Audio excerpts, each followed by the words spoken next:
তোমার যে এত কষ্ট, তুমি কেন হরি ভজন করো? কিসের জন্য তুমি হরি ভজন করবে? যে শ্রী হরির ভজন করলে আহার মেলে না, শুধু দুঃখই মেলে। কেন আমি হরি ভজন করব? শ্রী মহাপ্রভুর কথা উত্তর দিয়াছে শ্রীধর। প্রভু বলে, দেখিলাম গাঁটি 10 কাপড় তোমার ঠাই, ঘরে বলো এই দেখেছি নাই। তোমার পরনে গৃহেতে দেখতে পাচ্ছি তোমার সমস্ত ছেঁড়া কাপড়, 10টা 12টা করে এক একটা কাপড়ে গিট দিয়ে আছে, তুমি সেই কাপড়। আবার যে কাপড়গুলো তোলা আছে সেগুলো দেখছি গিট দেওয়া। আবার শুনতে পাচ্ছি তোমার ঘরে চাল নেই, ডাল নেই, সবজি নেই, কিছুই নেই। ছেলেরা কখনো কিছু বলছে না, মুখের দিকে তাকিয়ে। দেখো এই চণ্ডী বিশ্বহরির সব পুজো করছিল, এদের সব কত মজাক করা বাড়ি ঘরদোর, তুমি কেন হরি পূজা করছো? শ্রীধর, তুমি শ্রী হরির পূজা ত্যাগ করো। হরি পূজা করে কোনো লাভ হবে না, খেতেই পাওয়া যাবে না, শুধু দুঃখই পাবে। শ্রীধর বললেন, প্রভু তুমি যে কথা বলেছো খুব উত্তম কথা বলেছো। হে প্রভু, খুব সুন্দর কথা। প্রভু, আমার এক নিবেদন, তোমার শ্রী চরণ কমলে। তথাপি সবার কাল যায়, এক সমান নয়। এক সমান কারো যাবে না। রত্ন ঘরে থাকে রাজার, রাজার ঘরে অনেক রত্ন, মণি, কাঞ্চন, সোনা। হে প্রভু, দিব্য দেবতাদের যে আহার্য বস্তু, সেই সকল বস্তু রাজারা খায়, এবং দেবতাদের পোশাক রাজারা পরে। তারা তো বেঁচে আছে। হে প্রভু, তারা কি ওপর দিয়ে উড়ে যায় ভালো খেলে? তাদের তো দুটো আলাদা করে শক্তি নেই যে ডানা দিয়ে উড়ে যাবে। তাদের যে ধরনের সাহায্য চাই, হয় রথে গড়িয়ে, আর নয়তো উপরে কোনো প্লেনে। হে প্রভু, তারাও খায় পড়ে। পক্ষীগণ থাকে দেখো বৃক্ষের উপরে, যত সমস্ত পাখিরা তারা গাছের উপরে আছেন। হে প্রভু, মণিরত্ন খচিত রাজার প্রাসাদে বাস করে, অতি উপাদেয় ভোজন আহার আদি করে। বহুমূল্য বস্ত্রাদি তারা পরিধান করে। তাদের কি আনন্দ! বহু দাস দাসী এই রাজাদের সেবা করে, আজ্ঞায় চলে। রাজা খুব সুখে স্বচ্ছন্দে জীবন যাপন অতিবাহিত করে। আমিও তো খুব সুখ স্বচ্ছন্দে আনন্দ অতিবাহিত করছি প্রভু।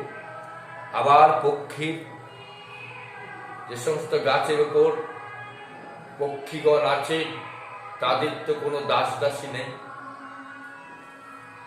তাদের তো কোনো রাজপ্রাসাদ নেই, তারা তো সুখ স্বচ্ছন্দেই আছে। দেখো, তারাও গাছের ডালের উপরে পক্ষীরা খেলা করে, তারাও খেলা করছে, আনন্দ করছে। মহানীল আকাশে তারা কত শূন্যে উড়ে বেড়াচ্ছে। কিন্তু রাজারা তো উড়ে বেড়াতে পারে না। তারা সুনীল অনীল আকাশে আনন্দে ভেসে বেড়ায়। তারা যেখানে যায় দানা পায়, ফুটে খায়।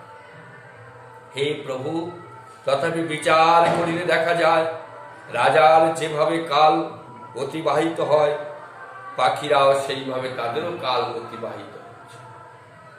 যে সূর্যের আলে রাজা মানুষ হচ্ছে, মন্ত্রী মানুষ হচ্ছে, পাখিরা মানুষ হচ্ছে, পশুরা মানুষ হচ্ছে, সেই আলোতে আমিও মানুষ হচ্ছি। সেই সূর্যের আলো ছাড়া রাজাও মানুষ হয় না, আমিও হই না। তফাৎটা কি হে মহারাজ? সুখটা কি? বিলাস বহু, এই তো কারো সমান যায় না প্রভু। আর কি বলছে, যেহেতু রাজার বিচার বুদ্ধিতে যাহা অতি উত্তম, আমি ভালো চন্দন কাঠে শোভ, আমি ভালো রাজপ্রাসাদ তৈরি করব। রাজার বিচার, আমি রাজা, আমার বাড়িতে সমস্ত গণ্যমান্য ব্যক্তিগণ আসবে, তাহলে আমার এখানে উত্তম জিনিস দরকার। ভালো করে অনুভব করতে হবে। মহাপ্রভু উত্তর দিচ্ছে,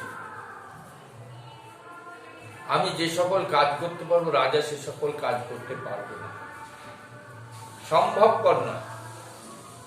বলছেন পাখির বিচার বুদ্ধিতে তাহাই উত্তম। পাখিতে রাজার ঘরে যে বসবাস করে না, সে বড় বৃহৎ পক্ষী, গাছের ডালে যে বাসা বেঁধেছে তার বসবাস করে, তাহার সেটা উত্তম, যে এই জায়গায় বাসা বাঁধলাম উত্তম হবে। রাজা যে জায়গায় পরিচয় করেছে সে তার উত্তম মতো করেছে, তুমি তোমার বাড়ি উত্তম মতো করেছো, আমি আমার বাড়ি উত্তম করেছি, তাহলে যে যার বিচার সেইটাই তার উত্তম।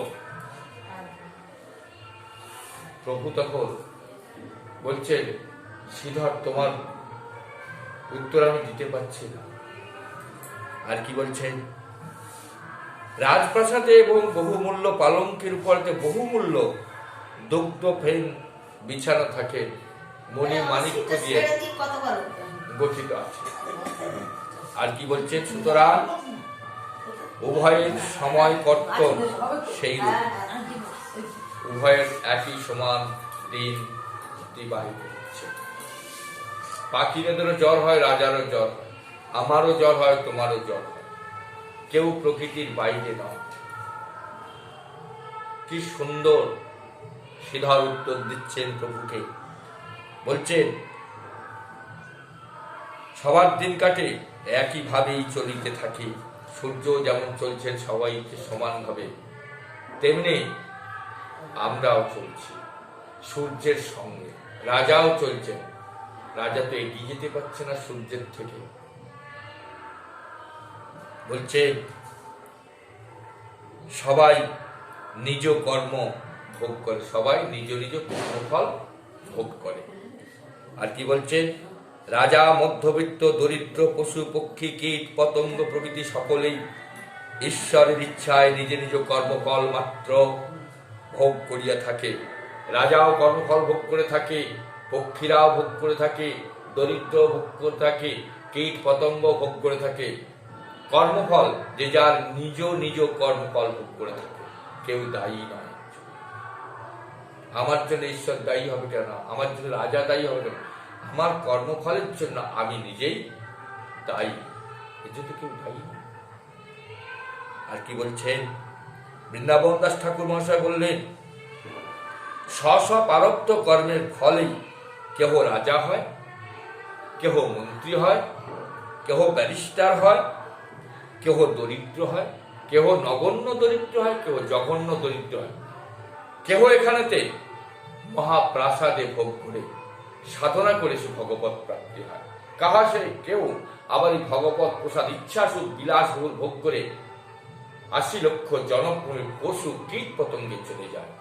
সব কর্মফল, যার ভিতরে দাম্ভিকতা আছে, হিংসা আছে, কপটতা আছে এবং নিজ ভোগ করে, সেইভাবেই তাকে কর্মফল ভোগ করতে হয়। বৃন্দাবন দাস ঠাকুর মহাশয় বললেন, কেহ মানুষ বা দেবতা গন্ধর্পাদি হয়, কারণ সে যদি সঠিক কর্ম করে সে মানুষ হয়ে আবার আসবে, আর কেউ উত্তম যদি একটু কর্ম সে গন্ধর্প হয়ে আসবে। বললেন কেহ বা পশু হয়ে গেল। এই যে লীলার সঙ্গে সঙ্গে বলে দিচ্ছেন খাদ্য দ্রব্য, যে যেমন খাদ্য করবে সেই খাদ্যর উপর তাকে পশু তুলে চলে যেতে হবে, কেউ রেহাই করতে পারবে না, কারণ লোভে পাপ হয়। আর কি বলছেন, যে তাহাদের কর্মফলের অনুরূপ এই রূপ ঈশ্বর পরিবর্তন করে না। হে প্রভু, এই কর্মফল তার লোভ তাকে পরিবর্তন করে, এই কর্মফল তাকে সেই কর্ম সুকর্মের দিকে নিয়ে চলে যায়। হে প্রভু, কর্মফল অনুসারে যে জীব যে দেহ বা ভোগ্য বস্তু লাভ করে, তাহার অন্যতা করার কাহারও সামর্থ্য নেই। কারণ সেই আহার লোভী, সেই আহারের সঙ্গে তার কর্মজনিত জন্ম হয়ে যাবে। সেই জন্য শ্রী গুরুদেব করুণাময় কেন বলে, কৃষ্ণ ভজন করো, আহার শুদ্ধি করো। আহার শুদ্ধি করো। যত সমস্ত এই গ্রন্থ পশুদের জন্য নয়, শুধু মানবের জন্য। তাহলে আমরা এসেছি কৃষ্ণ ভজন করতে। আমরা পশুর মতন আহার করতে আসি। গীতাতে শ্রী ভগবান বললেন, এখানে গীতা শুধু পড়ে গেলেই হবে না, গীতার যে বাক্য সবটাই মেনে যে চলতে পারবে সে ভগবত প্রাপ্তি। তাহলে ভগবান বললেন, অর্জুন তুমি যা খাবে আমাকে দেবে, বলেছেন তো। তাহলে অর্জুন সেটাই মেনেছিলেন, সে ভগবত প্রাপ্তি। পঞ্চপাণ্ডব মেনেছিলেন ভগবত প্রাপ্তি, দ্রৌপদী মেনেছিলেন ভগবত প্রাপ্তি, মহারাজ পরীক্ষিত মেনেছেন সে সাক্ষাৎ ব্রহ্মপ্রাপ্তি। তথে দুর্যোধনটা মানে নে, তারা নরক প্রাপ্তি। তাহলে এখানে প্রত্যক্ষ প্রমাণ। তাহলে যারা ভগবানের ভক্ত, গুরুর ভক্ত, তাহলে গুরুদেব শ্রী স্বয়ং কৃষ্ণ। এই গীতা হচ্ছেন স্বয়ং গুরুদেব, ভাগবত হচ্ছেন স্বয়ং শ্রীকৃষ্ণ। কারণ অন্য কেউ তো আর লেখে নেই। স্বয়ং ভাগবত যখন বলছেন, উদ্ধব তার সঙ্গে সঙ্গে কর্ণপাত করছেন। উদ্ধব সংবাদ, উদ্ধব সাক্ষী, উদ্ধবকে সমস্ত গোটা ভাগবতীর কাহিনী বলেছে, অক্রুরকে বলেছে। ব্যাসদেব তাহার দিব্য দৃষ্টি তাহা দর্শন করছেন, শ্রবণ করছেন। তাই এখানে বৃন্দাবন দাস ঠাকুর মহাপ্রভুর লীলাকে প্রত্যক্ষ গর্ভে থেকে দর্শন করেছেন। গর্ভে থেকে বলছে শ্রীধর, সেই যোনি যখন প্রাপ্ত হবে সে সেই খাদ্যবস্তুও প্রাপ্ত হবে। কারণ যে খাদ্য খেতে খেতে গিয়েছেন সেই খাদ্যর উপরই তার তখন নিয়ন্ত্রণ হবে। নিয়তি তার নিয়ন্ত্রণ কর্তা। বলছে দেবতা গন্ধর্বাদি হয়, পশু পক্ষী হয়, তাহাদের উপভোগে দ্রব্যাদির আদিও তাহাদের কর্মফলের অনুরূপ। যে যে কুলে যাবে সেই সেই কর্ম ঈশ্বর প্রেরিত প্রদান করিয়া তাহার সমস্ত আধার পূর্ণ করে। তাহার অন্যতা করার সামর্থ্য কাহারও নাই।